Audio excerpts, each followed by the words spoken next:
number used to feel abstract. A few trillion here, a few trillion there, something only economists cared about. But now, the U.S. national debt has blown past $35 trillion and is sprinting toward 38. That's not a typo. It's a number so large it no longer fits inside the human brain. For decades, politicians brushed it off. They said deficits didn't matter. They said the debt was manageable. They said we owed it to ourselves, like a harmless accounting trick. The debt became a political prop, something to argue about on TV, but never actually deal with. Then quietly, the math flipped. For the first time in American history, the government is now spending more just paying interest on old debt than it spends on defending the entire country. More than the military. More than massive social programs. Nearly $1 trillion a year is being burned simply to service yesterday's promises. And that's when economists started using a phrase that should terrify you. The debt spiral. A system where the government isn't borrowing to build the future anymore. It's borrowing just to survive the present. But here's the real problem. Cutting spending sounds logical on paper. Yet in reality, it's completely impossible. And that's where the trap truly closes. In a normal household, too much debt triggers panic. You cancel subscriptions, you stop going out, you cut anything that isn't essential. But a government doesn't get that luxury. Most of America's spending is locked in by law. Social security checks, Medicare coverage, welfare programs. These aren't line items you can quietly delete. They're promises made to tens of millions of voters, and touching them is political damnation. Any leader who even hints at cutting those benefits doesn't just lose the next election. Their career is finished. So when the interest bill comes due and the money isn't there, the solution isn't sacrifice. It's borrowing. New debt is issued to pay the interest on the old debt. It's the financial version of using one credit card to make the minimum payment on another. The balance never shrinks. It grows. And every time it grows, next year's interest bill grows with it. This is why the system feels stuck. Because it is. There is no traditional escape hatch left. Cutting spending would implode the economy. Refusing to pay would shatter global markets. So if both cutting and defaulting are impossible, what's the hidden third option nobody talks about? There's a third option. It doesn't make headlines, it doesn't trigger panic, and it doesn't require Congress to admit failure. It's called paying the debt back with cheaper dollars. Instead of refusing to pay, the government pays every cent. But in currency, that quietly loses its value over time. This is the soft default. Nothing explodes. No one officially announces anything is wrong. Yet year after year, the real weight of the debt gets lighter while your money gets weaker. This is how inflation becomes a weapon. Imagine the government owes $30 trillion and inflation runs at 5%. That means the real value of that debt just shrank by 5% in a single year. In purchasing power terms, more than $1 trillion simply vanished. No tax hikes, no spending cuts, no angry voters. The bondholders still get paid, but those dollars buy fewer groceries, fewer homes, fewer years of freedom.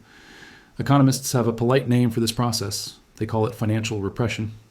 It's the quiet transfer of wealth from savers to the state, disguised as economic normalization. But there's a catch. This trick only works if interest rates stay below inflation, and that's exactly where control enters the picture. For decades, the Federal Reserve was supposed to be the adult in the room. Its job was simple: protect the dollar, even if that meant slowing the economy or making borrowing painful. That era is over. Today, we live under something called fiscal dominance, which is just a fancy way of saying the debt is now in charge. The government owes so much money that the Fed can no longer raise interest rates to the levels needed to crush inflation, because doing so would instantly blow up Washington's budget. Run the numbers. If interest rates jumped into the high single digits like they did in the 1980s, the annual interest bill on the national debt would soar into the trillions. Not for roads, not for schools, but just to keep the lights on. The government would be forced to borrow more money simply to pay interest on the interest. So instead of defending the dollar, the Fed is boxed into defending the Treasury. It tolerates higher inflation. It keeps rates lower than they should be. It pretends stability while the currency bleeds quietly behind the scenes. And to keep this fragile scheme alive, they didn't just rely on hope. They built 3 invisible tools to make sure the system never snaps. In a real free market, a borrower drowning in debt has to pay higher interest to convince anyone to lend to them. If your neighbor maxes out 10 credit cards, you don't offer them money at 1%.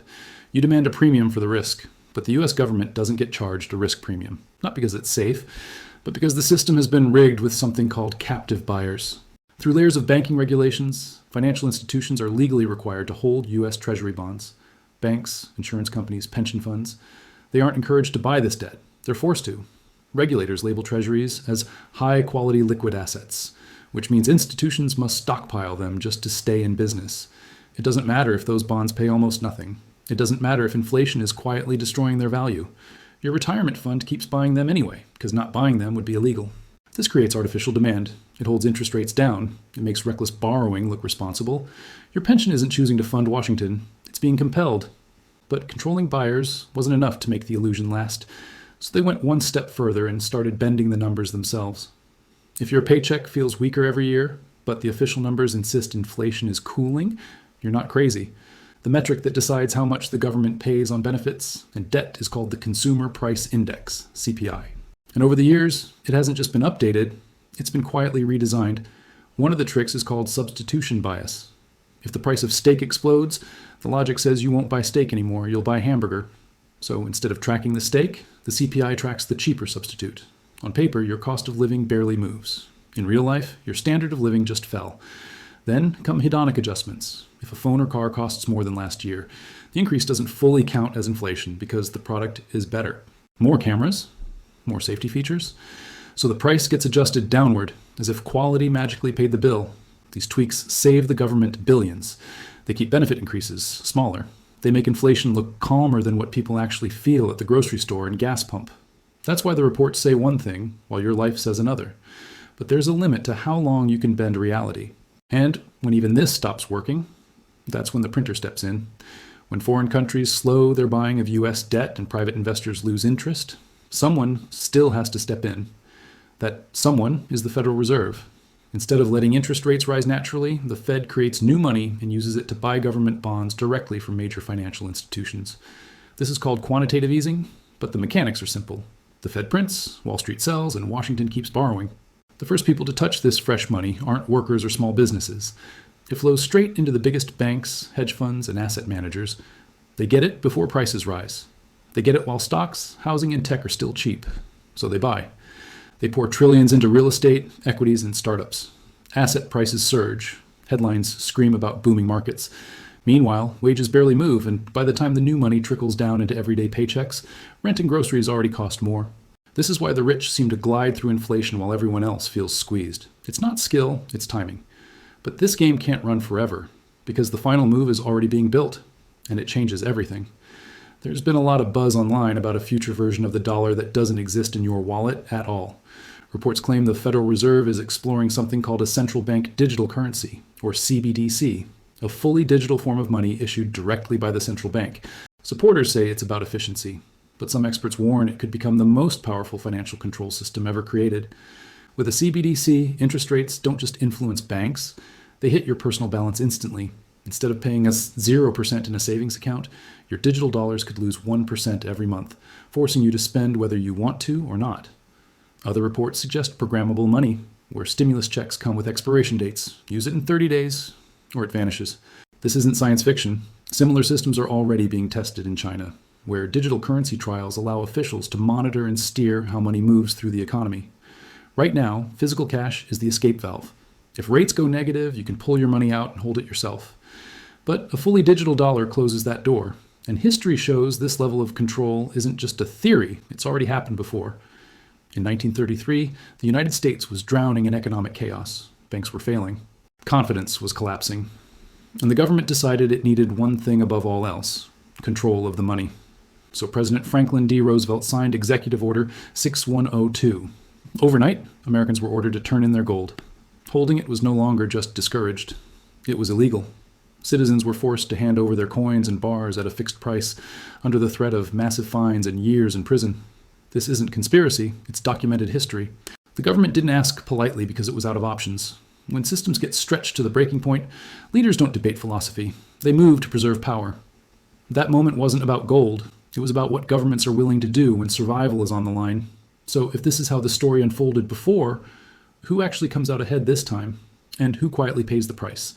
The money doesn't enter the economy evenly. When the Fed creates new dollars, they don't show up in your paycheck first. They show up on Wall Street. They land in the hands of the biggest banks, investment firms, and corporations. Those dollars buy stocks, real estate, and entire companies while prices are still low. By the time the money reaches everyday workers, inflation has already done its damage. That's why asset prices soar while wages crawl. Your rent rises faster than your salary. Your groceries get smaller while your savings statement barely moves. Saving stops being safe. It becomes a slow, guaranteed loss. And that's when the rules quietly change. To simply survive financially, people are forced into speculation.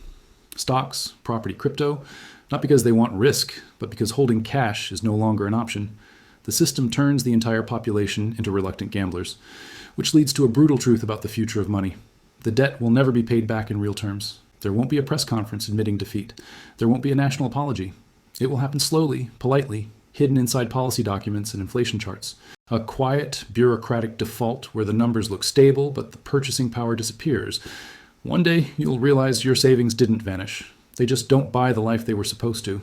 And the most unsettling part of all, the system isn't broken. It's working exactly as designed.